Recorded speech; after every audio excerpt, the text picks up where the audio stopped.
Hey guys, this is Shaniki and today I'm doing a frame rate test for BioShock Infinite. The game that was actually released almost 4 years ago. It's gonna be 4 years in 2 months, so... but I just recently bought it and said to myself, heck, let's test it out. BioShock is a well-known game in the gaming community, so I won't talk much about the game, and you probably, if you're watching this, you probably know more about it than I do. It's visually stunning. I have to point that out. I really love the whole look and the vibe of it. I'm using a GTX 1080 and a 4K monitor. The rest of the specs you can find in the description below. I'm pretty bad at this game, so let's try to focus on the frames and not so much on the gameplay. Thanks. You can see the frame counter in the bottom left corner. And here we're gonna max out the graphic settings. And we're gonna leave the frame lock option on for the time being. That means that the maximum number of frames will be capped at 60 because that is my monitor's refresh rate. And the highest number of frames it can show in 1 second. After that, I'm gonna turn this option off just to see what the highest number of frames is. You know, what I could be getting out of my GTX 1080 if my monitor would be better than what I have right now. After that, I'm gonna plug in my old Full HD monitor to see the frames there as well. So the action starts, and you can see the frames holding up at 60 quite nicely and well. And it's something we would expect from an older game as well. So it's not as surprising.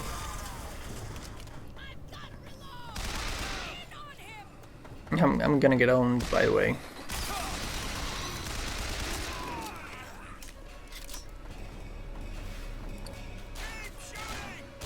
So the one thing that I wanted to test as well is the skyline, and I'm gonna do that in just a few moments because it's kind of fast-moving situation, and there's a lot of stuff going on. There we go. And there's a lot of wind and effects and stuff like that, and the frames look nice and they're holding up at 60. And this is what I was talking about when I said it's visually stunning because of this whole floating city and stuff like that. Even when I close into a closed space, the frames hold up. Now this is one situation where the frames disappoint, and it's cutscenes, or if you come up to a door and you know there's an event behind the door and it starts to load up as you try and open the door, the frames drop down really drastically. It can be even to 30 frames per second.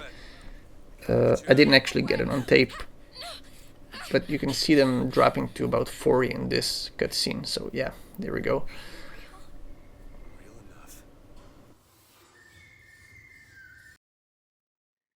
Now, what I was talking previously, I'm gonna change the options and unlock the frame rate so that I can see the frames GTX 1080 can actually achieve. So this is the actual test. Producing more frames than your monitor can show usually results in tearing, so it doesn't help for a better gaming experience. So this is just for the sake of the test. As you can see now, I'm going to enter combat, and the frames will be about between 70 to 80, which is higher than 60, and this is what I actually wanted to know. The average frame rate and the highest frame rate that the GTX 1080 can achieve on a 4K monitor. Now you can see the frames with a Full HD monitor, and it's constantly between 200 and 300, which means if you have a Full HD monitor with a 120 Hz refresh rate, you will be constantly able to maintain those 120 frames, which is great. So the highest number of frames, and this is the end result of my test, the highest number of frames in 4K was a little over 100 and around 80 in combat in average, but still bad at cutscenes. And that's the result. Thanks guys for watching. I hope you liked it, and I'll see you next time. Take care. Bye bye.